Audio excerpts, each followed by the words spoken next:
Husband जो एक बहुत हाईली क्वालिफाइड और साथ में एक अच्छी जगह पर वर्क करते थे, पर उन्होंने भी जब देखा पोटेंशियल बिजनेस है ये, तो उन्होंने भी अपनी जॉब को क्विट किया और साथ में धीरे धीरे वो उस पर्सनैलिटी ने भी किया जो कि पढ़ाती थी, लेकिन उन्होंने भी क्विट किया और आज फुल टाइम कहीं ना कहीं मोदी केयर को कर रहे हैं।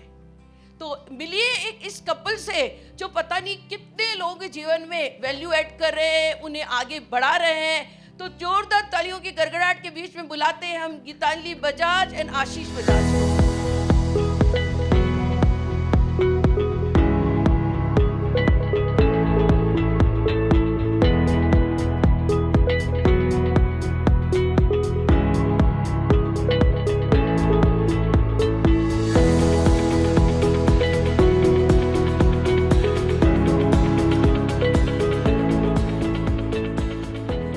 नमस्कार दोस्तों, कैसे हैं आप सब?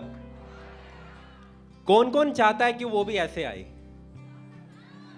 सब चाहते हैं। अब जानना चाहते हैं कि करना क्या होगा। आज से 2 साल पहले कोरोना में किस किस ने एक चीज अनुभव की कि हमें 2 चीजों पे हमें फोकस करना है। एक है हेल्थ और एक है अगर एक इनकम ना आ रही हो तो एक और दूसरी इनकम आती रहे। किस किस ने फील करा? सबने फील करा। तो सेम वे से आज से 5 साल पहले अगर मैं बात करूं कि मोदी केयर से हमारी स्टार्ट हुई, आज से 12 साल पहले गीतांजलि ने ज्वाइन करा और ऐसे यूज़र, जैसे आप एक सेमिनार में आए हैं ऐसे यूज़र ज्वाइन करा, बट पार्ट टाइम में मोदी केयर को बिल्ड करना शुरू करा। और 2017 में हर किसी की लाइफ में, हम कहते हैं ना कोरोना आया था, कुछ लोगों के लिए कोरोना ने बहुत कुछ चेंज भी करा। सब चेंज तो सबके साथ करा। कौन कौन कहता है चेंज हुआ? सबके साथ चेंज हुआ, किसी के साथ पॉजिटिव किसी के साथ नेगेटिव, लेकिन चेंज जरूर हुआ। और साथ में हमें कुछ रियलाइजेशन देकर गया कि अगर हम अपने बारे में अभी नहीं सोचेंगे तो कोई और नहीं सोचेगा, राइट? तो सेम वे से 5 साल पहले मैं IBM में ऐसे प्रोजेक्ट मैनेजर जॉब कर रहा था, 1 लाख प्लस की इनकम थी, लेकिन मेरी नाइट शिफ्ट स्टार्ट हुई। जब नाइट शिफ्ट स्टार्ट हुई तो क्या हुआ, फैमिली को टाइम नहीं दे पा रहा था, तो कशमकश चल रहा था, करें क्या नहीं करें। और मोदी केयर जैसे कि मैंने बताया स्टार्ट हो चुका था, ऑलरेडी से 30,000 आ रहे थे, गीतांजलि की सैलरी भी आ रही थी। तो एक बहुत बड़ा डिसीजन लिया। जैसे आप इस सेमिनार में आए हैं तो और बहुत सारे लोगों को देखा कि अगर आप अपनी लाइफ के साथ साथ अपने टाइम को मैनेज करते हुए कि इससे इनकम ले सकते हैं तो why not we. I quit my job और एक चीज़ पे सबसे पहले फोकस किया, वो है लर्निंग। क्योंकि बहुत सारे लोग अलग अलग प्रोफेशन से आते हैं और पहले दिन से सोचते हैं कि ना मुझे सब कुछ आता है। आपको डेफिनेटली आता है, लेकिन जो आप काम करते हैं वो आपको आता है। तो सेम वे से यहाँ पर सीखना शुरू करा, सीखने के साथ साथ सिखाना शुरू करा। जो 30,000 की इनकम थी, हाईएस्ट चेक जो है 3.5 लाख हुआ, गाड़ी ली, घर लिया। और अब एक ही ड्रीम है जो हमने पाया, वो हमारे साथ जो भी हमारी टीम में आए उनको हम अचीव कर पाएँ। क्योंकि ये बिजनेस 2 ही काम करता है कि अगर आप किसी को हेल्प देंगे तो आपको क्या करेगा, दुआएं देगा, और अगर आपके कारण किसी के घर में इनकम आएगी तो भी दुआएं देगा। Thank you very much. Over to Geetanjali.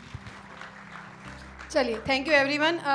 नाम गीतांजलि बजाज, टीचिंग प्रोफेशन से हूँ। मोदी केयर में आने का कारण बहुत बड़ा था ही नहीं, क्योंकि कभी सोचा ही नहीं था कि नेटवर्क मार्केटिंग भी कोई ऐसा कॉन्सेप्ट है जहाँ से पैसा कमाया जा सकता है। क्योंकि बचपन में एक ही चीज़ देखी थी, मम्मी पापा दोनों टीचर रहे हैं, कि जॉब करके आप अपनी इनकम को अर्न कर सकते हो। और लड़की है तो ठीक है, टीचर की जॉब अच्छी है, तो B.Ed किया, MSc की और टीचिंग प्रोफेशन में आ गई।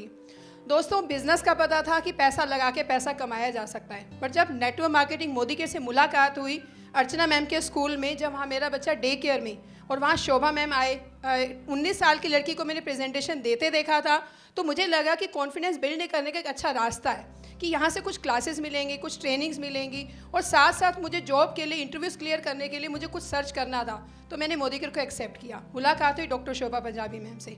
नहीं पता था कि ऐसी पर्सनैलिटी फरीदाबाद से स्पेशल क्यों आती हैं, क्योंकि मेरे हिसाब से मोदी केयर तो सिर्फ और सिर्फ टेबल लगा हुआ है, सामान सजा हुआ है, ये उन लोगों का काम है जिसके पास काम ही नहीं है। तो मेरे दिमाग की जो सोच थी वो ये सोच थी कि मेरी तो एक अच्छी खासी नौकरी लग जाएगी, मुझे क्या ज़रूरत पड़ी है मोदी केयर करने की, और ये तो सामान बेचने का काम होगा, मेरे it is not my cup of T. कुछ नहीं सोचा था, सिर्फ मैम ने जब मिशन के बारे में बताया, आज हम मिशन को शुरू से सुन रहे थे।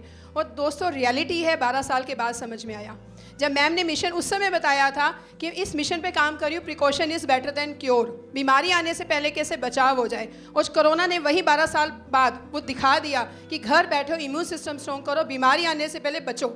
सेकंड, जब मैम ने बोला ज़िंदगी में हाथ ऐसे न करना पड़े, कभी सेवा में या पैसे में, ज़िंदगी में देने वाले बनो, लेने वाले नहीं।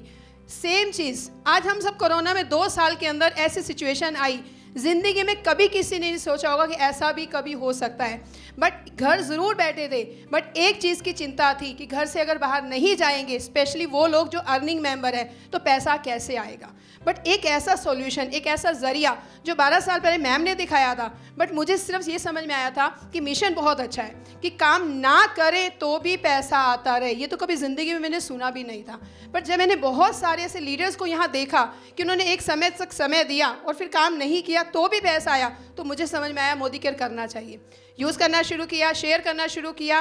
पहला सपना पूछा गया तो 200 सपना भी पूरा हुआ। नहीं पता था सपने पूरे होते हैं, क्योंकि मेरे हिसाब से तो ये दुकान बदलने का काम है, सॉरी दुकान बदल के यूज़ करने का काम था। बट जब सपना पूरा हुआ, सिंगापुर में अपनी 9th एनिवर्सरी सेलिब्रेट की 5 स्टार होटल में, और ये सपना देखा था। जब एक सपना पूरा हुआ ना, मोहर लग गई। ये वो प्लेटफॉर्म है, ये जादू की छड़ी है, अलादीन का चिराग है, हाथ लग गए। सपने लिखते जाओ, पूरे करते जाओ। जो इंसान हाथ पकड़ता है और विश्वास करता है आपके ऊपर, उसको विश्वास दिलाओ। ये काम तो बचपन से करते आए थे, जो आज मोदी केयर में सिर्फ नाम दिया नेटवर्क मार्केटिंग। वो चीज़ जो अपने नेटवर्क में आप बचपन से करते आए हो, जो यूज़ करते हो शेयर करते हो, जो यूज़ करते हो शेयर करते हो। यही करते करते दोस्तों, अगर हम सब मिलकर अगले साल थाईलैंड, यूरोप या गोवा चले तो कैसा लगेगा। तो ये वो प्लेटफॉर्म है जो 1 नहीं 2 नहीं, जो आप सोचोगे वो आपको सारे सपने पूरे करेगा। दोस्तों 12 फॉरेन ट्रिप मोदी केयर ने दिए, गाड़ी ली, और 2 BHK से 3 BHK 1,70,00,000 का घर द्वारका में लिया मोदी केयर हाउस फंड से। और सिर्फ इतना कहना चाहूँगी, विश्वास कीजिए जो आपको लेकर आया है, हाथ पकड़ लीजिए और जाकर पूछिए कैसे काम करना है, और लग जाइए। और अगले साल गोवा में मिलेंगे, यूरोप में मिलेंगे, थाईलैंड में मिलेंगे। Thank you so very much, thank you. Thanks बोलना चाहूँगी शोभा मैम का, जिन्होंने हर कदम पे साथ दिया, अर्चना मैम का, जिन्होंने हमेशा साथ दिया, पूरी मैनेजमेंट का और पूरी लीडरशिप का। Thank you very much.